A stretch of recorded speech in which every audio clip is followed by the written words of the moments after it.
Bueno, ¿quién me recuerda cuál es el tema que estábamos viendo anteriormente? ¿Quién se acuerda? El bipartidismo. El bipartidismo político en Colombia, ¿no? Que se dividió entre conservadores y liberales. El bipartidismo es algo que pues, existió en casi todos los países. Existió en México, por ejemplo, y existe también en Estados Unidos. Solo que puede que lleven nombres diferentes. Por ejemplo, en Estados Unidos se llaman demócratas y republicanos, pero pues son dos partidos que tienen mayor poder. ¿Listo? El tema de esta semana se encuentra vinculado a lo que fue el bipartidismo, especialmente por la época de los años 50. Recordemos que el partido o los partidos políticos tenían una lucha ideológica sobre cómo quería que fueran el país, cómo querían que fuera el país. Esta división ideológica en los años 20 se centraba principalmente en una perspectiva sobre las instituciones. De entre dichas instituciones había una que generaba, como por así decirlo, más política o división. ¿Alguien se acuerda cuál es esa institución?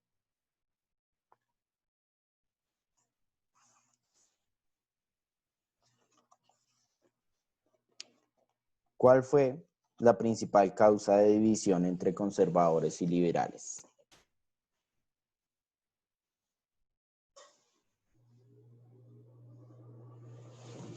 ¿No se acuerdan? ¿La iglesia? Exactamente. La iglesia fue la principal causa que dividió al conservador y al liberal. ¿Por qué? Porque los liberales proclamaban una libertad de culto mayor, una mayor independencia estatal, es decir, la creación de un Estado laico, junto a la pérdida de algunos derechos de la iglesia, como por ejemplo el monopolio o el control en la educación. Eh, En cambio, los conservadores proclamaban que sin la Iglesia Católica, la sociedad pues comenzaría, por así decirlo, a derrumbarse, a corromperse y causaría finalmente un total y completo caos. Obviamente hay otras razones por las cuales se dividieron los conservadores y los liberales, como por ejemplo el tipo de individuos que reunían.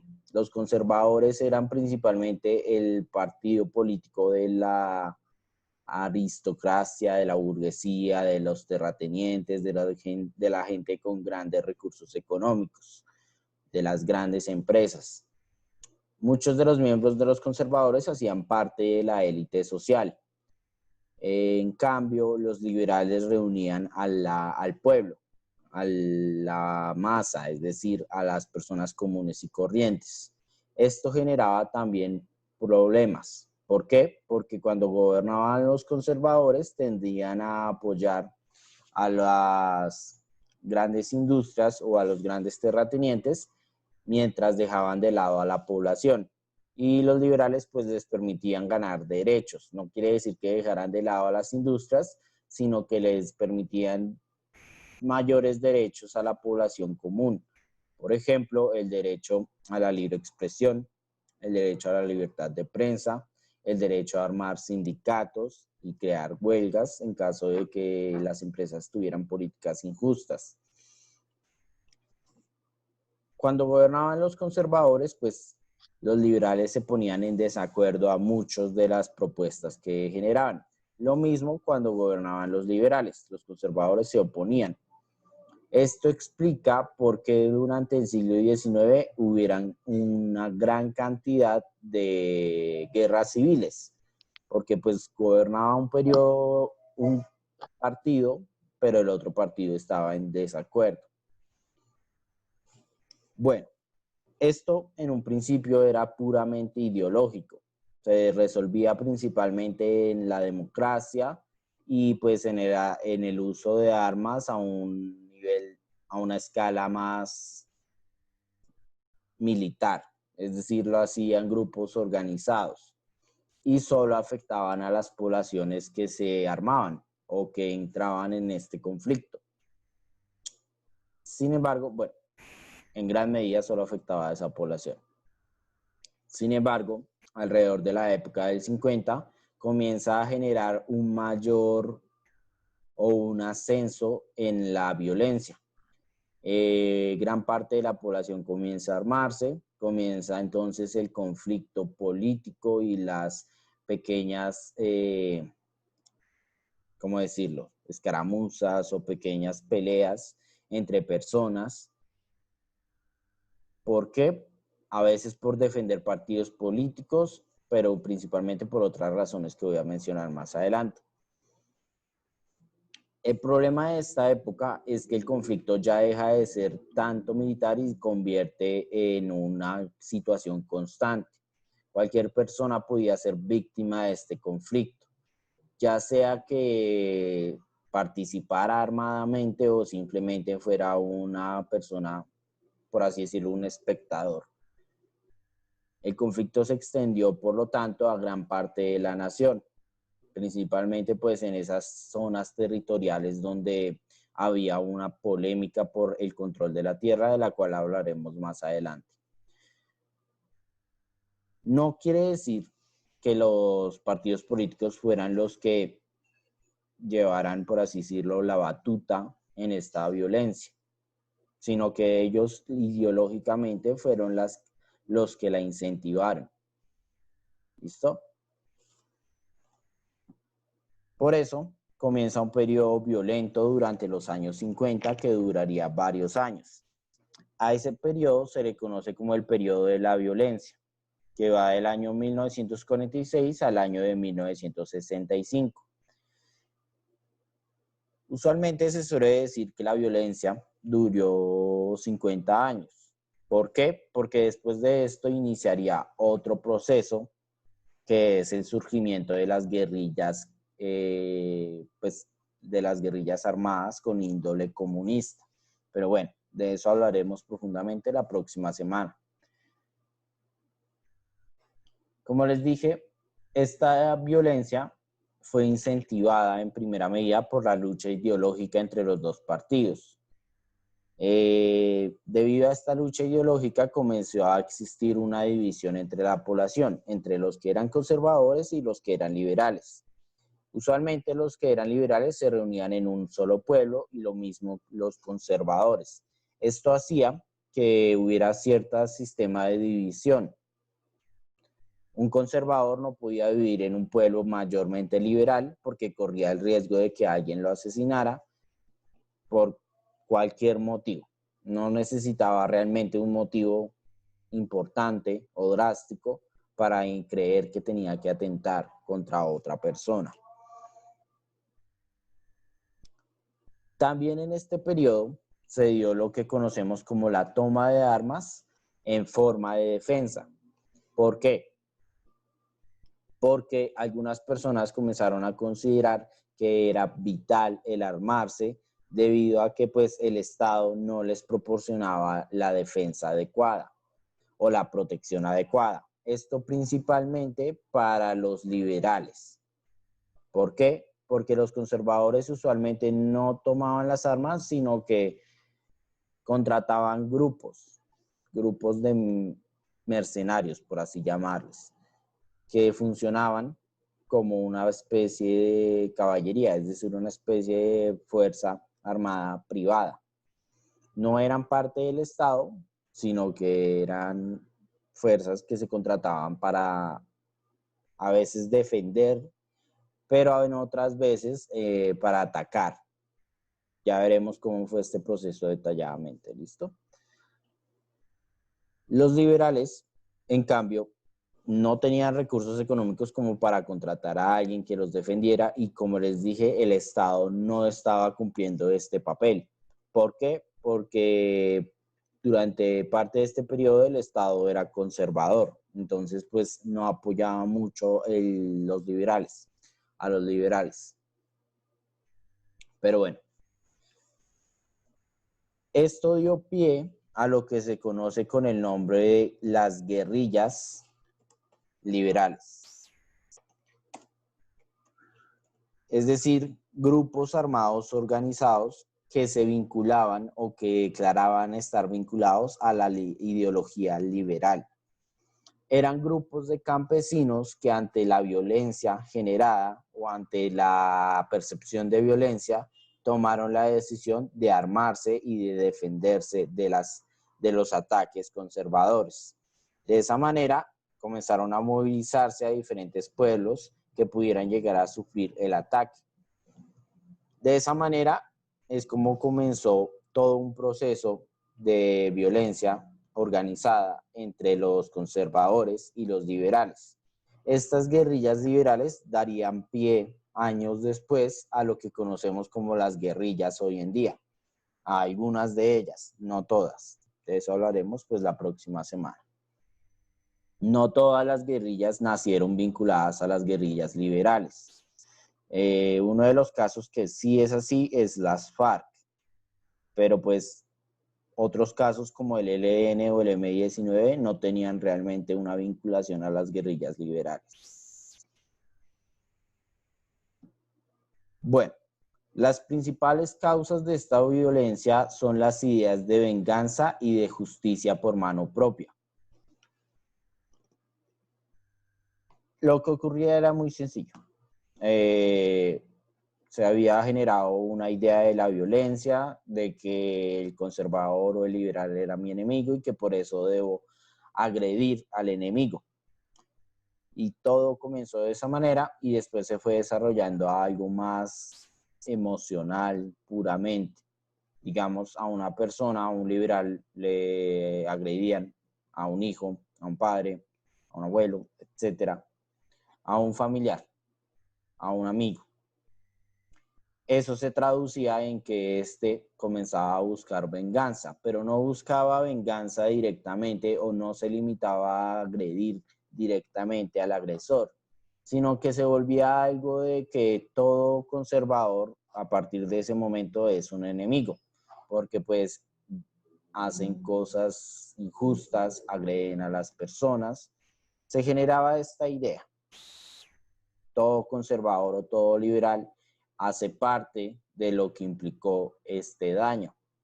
Y por eso todo conservador debe ser agredido, en el caso de los liberales. Obviamente habían otros problemas ya más sociales que causaron la violencia, pero en la parte individual, en la parte personal, era principalmente el tomar venganza o la justicia por mano propia. Esto fue lo que motivó a la gran mayoría de población. Habían sido víctimas y en busca de justicia se volvieron victimarios. ¿Por qué? Porque no se limitaban a agredir a los pueblos organizados, no se limitaban a agredir a aquellos que estaban armados, sino que agredían a todo aquel que declarara tener la ideología opuesta, sin importar si realmente había agredido a alguien o solamente era una persona común y corriente. No, el pertenecer al otro partido ya lo convertía en un objetivo. Es por esto que llamamos a este periodo el de la violencia, porque previamente la guerra se había limitado entre los dos bandos armados. La población civil había tenido muy poca repercusión o realmente no había sido tan agredida. Pero en el periodo de la violencia comienza a surgir esta problemática. Ya no se protege a la población civil, ya no se evita agredirla, sino que ahora se convierte en un objetivo simplemente porque hace parte del otro partido. Y como otra persona del mismo partido me agredió o lastimó a una persona querida, eso, según ellos, según las personas, justifica el que yo ataque a dichas personas de dicho partido. Es por esto que le llamamos el periodo de la violencia, porque realmente fue algo que afectó a gran parte de la población, independiente de si estaba armada o no. Una de las causas principales de la violencia fue la problemática por la tierra. ¿Por qué?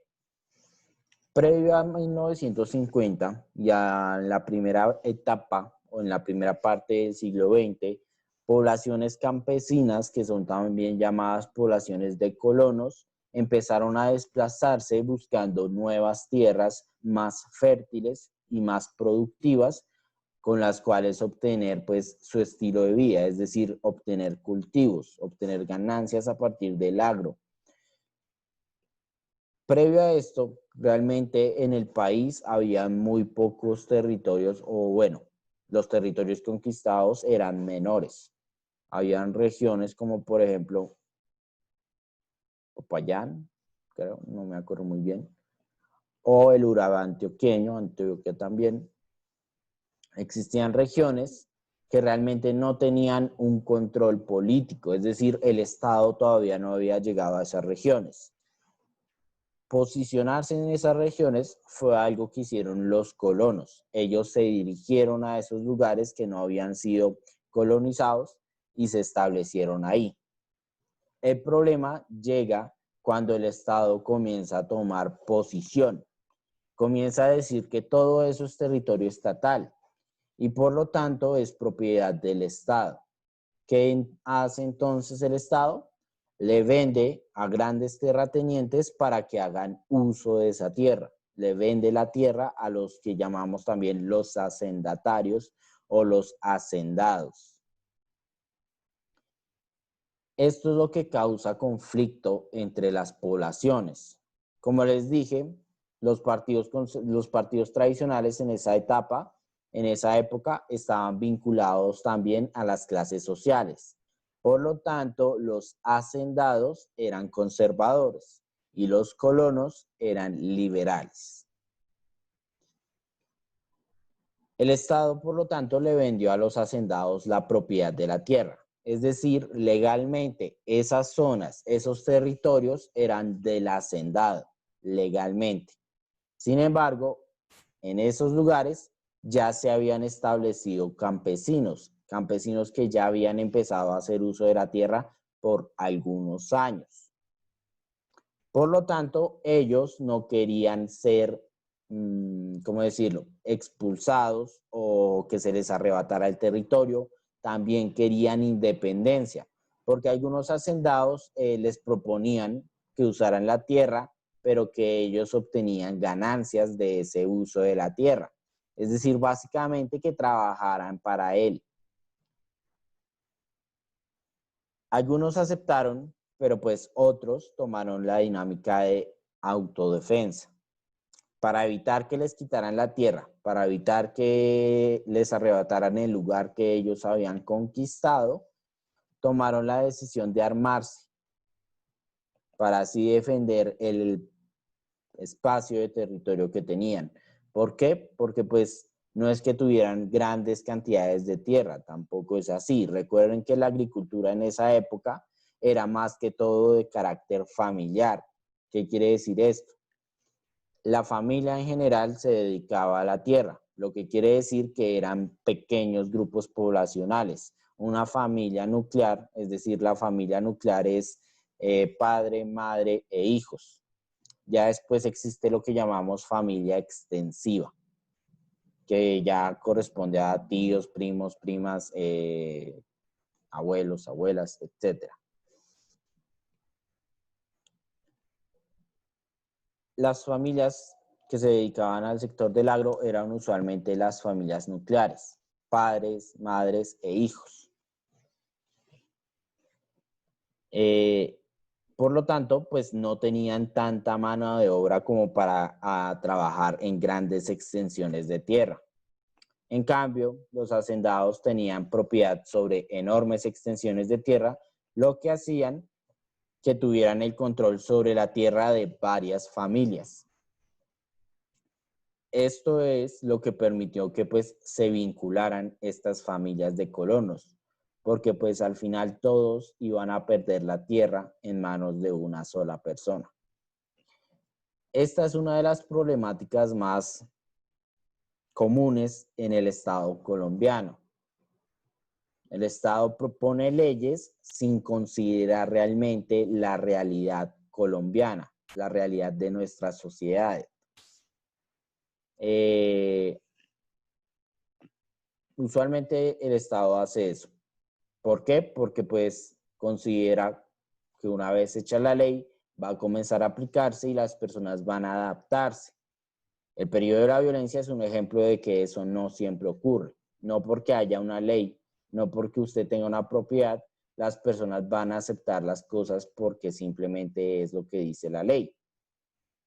Los colonos se armaron para evitar este ataque de los hacendados. Como les dije, pues estos hacendados contrataban grupos mercenarios vinculados al Partido Conservador, es decir, personas del pueblo común y corrientes que se dedicaban a la violencia como forma de trabajo. Pero bueno, todo esto es lo que se conoce como la primera etapa de la violencia en Colombia, que va del año de 1946 a 1950. Comienzan a surgir entonces los grupos armados con filiación conservadora o con filiación liberal. Estos grupos armados conservadores usualmente eran contratados por los hacendados para tomar control sobre esas tierras que había comprado pues en Bogotá, porque era ahí el centro. Bogotá es el centro de toda esta dinámica. Desde Bogotá era de donde se aprobaba la posesión de la tierra. Y ya después de eso era tomar control de ella. Como ya había gente viviendo ahí, pues los hacendados tomaron la decisión de amenazarlos. Y cuando no cumplían a dichas amenazas, tomaban acciones más agresivas o violentas. ¿Esto a qué llevó? Pues que entonces comenzaran a surgir los grupos armados de filiación liberal. Grupos de campesinos que se unían y tomaban las armas para defender el territorio que tenían en común. Es decir, todas esas zonas que habían sido vendidas legalmente. Esta primera etapa comienza entonces enfocada en la problemática por la tierra y ya empieza a surgir los pequeños conflictos después de eso, de las ideas de venganza, de tomar venganza en contra de los conservadores. Comienza entonces después una segunda etapa, más breve o corta, que comienza de 1850 a 1853. Esta segunda etapa es de recrudecimiento del conflicto, es decir, el conflicto comienza a ser más grave e intenso por dos motivos. Primero, el asesinato de Gaitán y segundo, la toma del poder por parte de Laureano Gómez. Recordemos que, por ejemplo, Laureano Gómez era un conservador que tenía realmente una política de desprecio hacia los liberales, por lo cual comenzó a legitimar los ataques hacia los liberales, comenzó a decir que era lo adecuado o comenzó a poner al ejército como forma de tomar el control de estas zonas. Previamente el ejército no había participado, pero con la llegada de Laureano Gómez, el ejército comenzó a ser también parte del conflicto. Conflicto que pues se dirigió principalmente a los liberales campesinos, ya que lo que se quería era tomar el control de estas tierras, las cuales habían sido vendidas pues legalmente. Los colonos eran los que se estaban ubicados de manera ilegal. Ellos no tenían la propiedad de la tierra y por lo tanto, según la ley, ellos no eran dueños de ese territorio y no podían ubicarse ahí sin el permiso del hacendado o del hacendatario. Esto fue lo que generó pues más conflicto. Primero, los liberales empezaron a ver una pérdida de las posibilidades políticas. Es decir, al morir Gaitán, comenzaron a creer que a través del medio político democrático no iban a lograr mejorar su situación.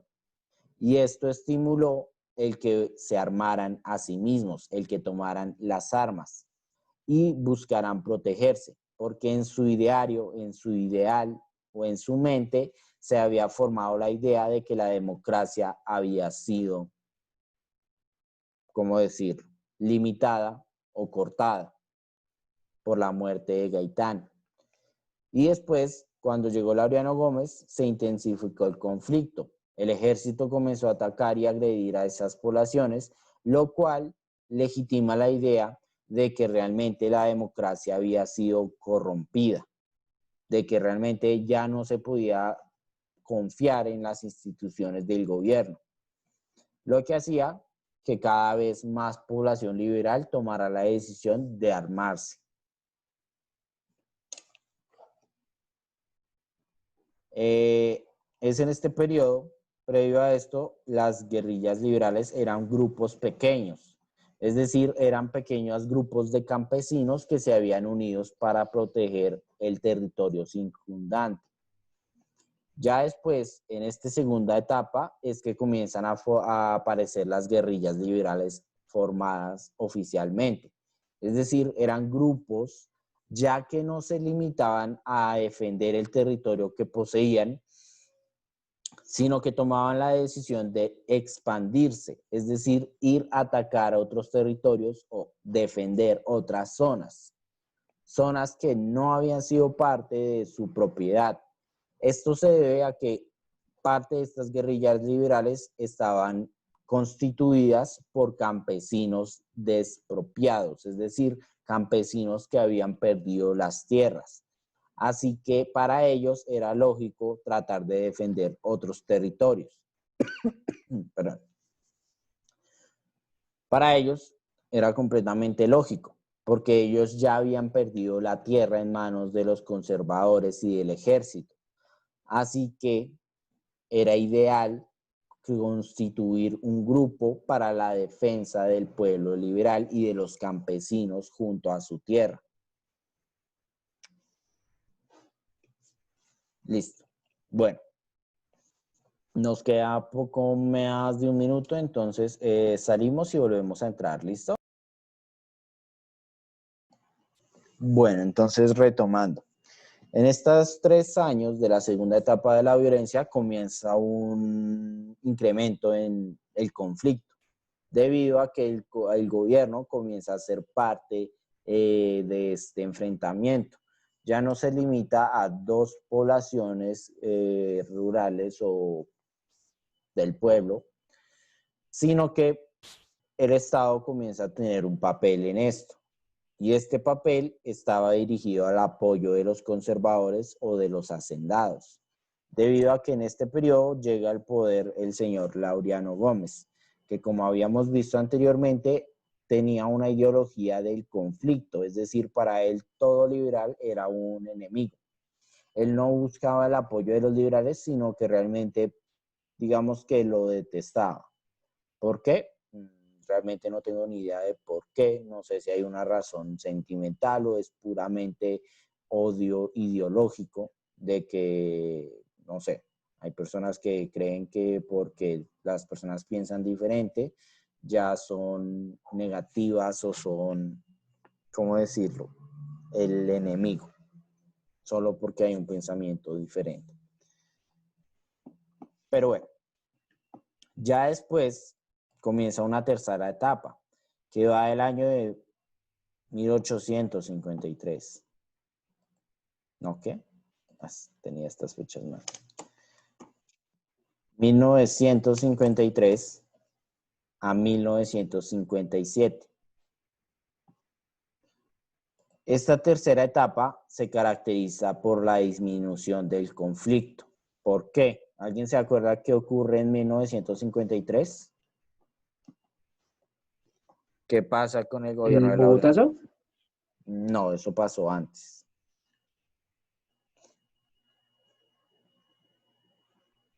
¿Quién se acuerda quién acabó con el gobierno de Laureano Gómez? Recuerden que el gobierno de Laureano Gómez duró durante estos años, del 50 al 53, y usualmente un gobierno dura 4 años. Pero, ¿qué ocurrió en el gobierno de Laureano Gómez? ¿Por qué perdió el poder? ¿Ante quién? ¿No fue Pinilla, profe? Exactamente.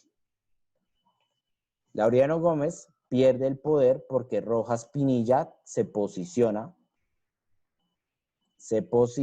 como dictador.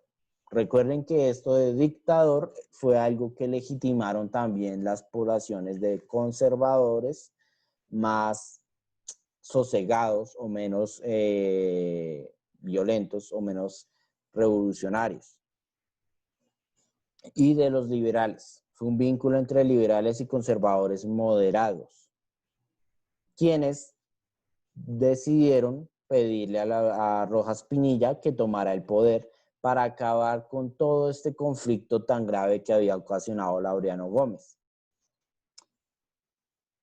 De 1953 a 1957 fue que gobernaría Rojas Pinilla. Bueno, técnicamente desde 1954. Pero este periodo se caracteriza por eso, porque Rojas Pinilla entablaría procesos de paz con varios de los grupos, tanto conservadores como liberales, principalmente liberales. Y en este periodo comienza a incentivar el que las guerrillas liberales comiencen a disolverse. Aquí, durante este periodo de los años 50, varias de las guerrillas liberales se disuelven. ¿Por qué? Porque se había creado toda una política para esto, una política de apoyo, una política sobre la tierra. Lo que quería Rojas Pinilla era disminuir el conflicto bipartidista. Sin embargo, el bipartidismo tenía la idea de que pues les devolvería el poder al momento siguiente, renunciaría inmediatamente al poder. Para Rojas Pinilla era principalmente preocupante que continuara la violencia bipartidista y por esto no abandonó el poder, porque él tenía la certeza, él sabía con seguridad de que si abandonaba el poder muy rápido, el bipartidismo volvería a crear un conflicto violento.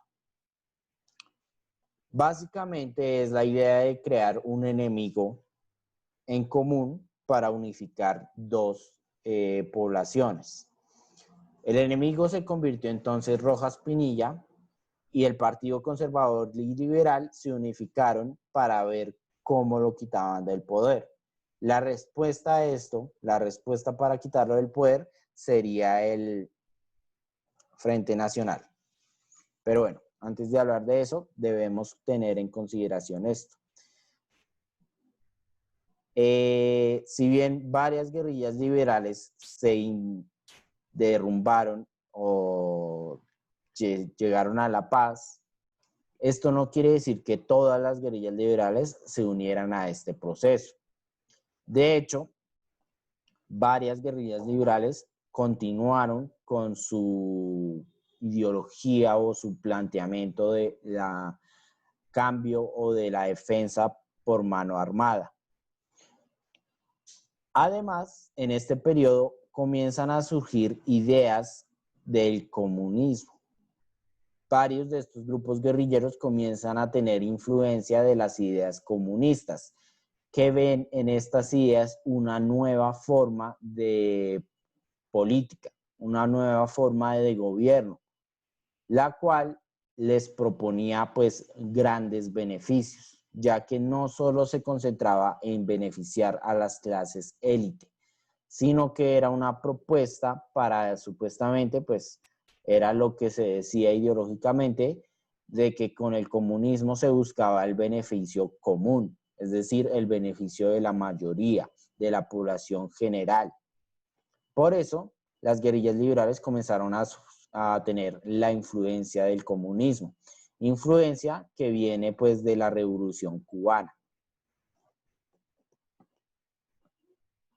Estas guerrillas liberales que comenzaron a tener influencia del comunismo posteriormente serían las guerrillas que se convertirían en las guerrillas comunistas, es decir, los grupos guerrilleros que conocemos hoy en día.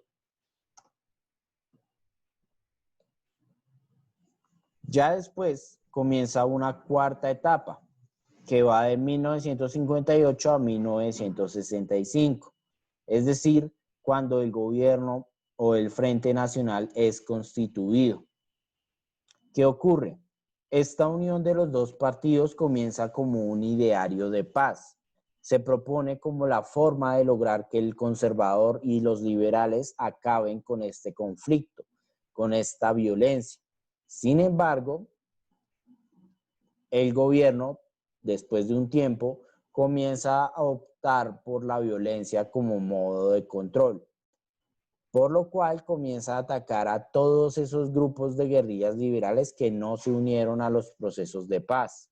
Es decir, el Estado comienza a hacer su posición o su idea es obtener el control de dichas zonas a partir de los ataques militares. Por esto, ya no entra aquí tanto los hacendados en el conflicto, sino que se convierte en un conflicto entre los liberales y el Estado. Estos que buscan proteger las tierras que se habían tomado control y el Estado que era el garante de la legalidad. Es decir, para ellos la tierra era de quien la posee, o mejor dicho, era de quien tiene los papeles, era de quien tiene la posesión legal. De lo contrario, no era la tierra de nadie, sino era tierra del Estado. No importa que viviera una familia ahí. Debido a que no tenían los papeles, esa tierra no era de ellos. Esa era la posición oficial, era la posición del Estado. Además, el Estado no estaba de acuerdo con la existencia de grupos armados. Por lo cual, opta por dirigir al ejército a estas zonas. Y esta sería una de las causas por las cuales surgirían los grupos guerrilleros. Ya después veremos cuáles fueron las demás causas, porque existieron varias causas de este surgimiento de los grupos guerrilleros. Pero pues como les dije anteriormente, si hay que culpar a alguien por la existencia de los grupos guerrilleros, es al Estado, porque en vez de buscar un proceso pacífico, se limitaron a declarar pues el ataque a una población enemiga. ¿Listo? Bueno, en términos generales, y pues sin hacer características, por ejemplo, de cuáles eran las dinámicas entre los pueblos, cómo a algunas personas les tocaba huir a la ciudad donde el conflicto era menor. Esto es algo que se repite mucho y también se repetiría con los grupos guerrilleros. El conflicto en Colombia siempre es menor en las ciudades. Ya después, en los años 80, esto cambiaría un poco debido a la influencia de Pablo Escobar y los grupos narcotraficantes, que comienzan pues a agredir al interior de las ciudades. Pero bueno.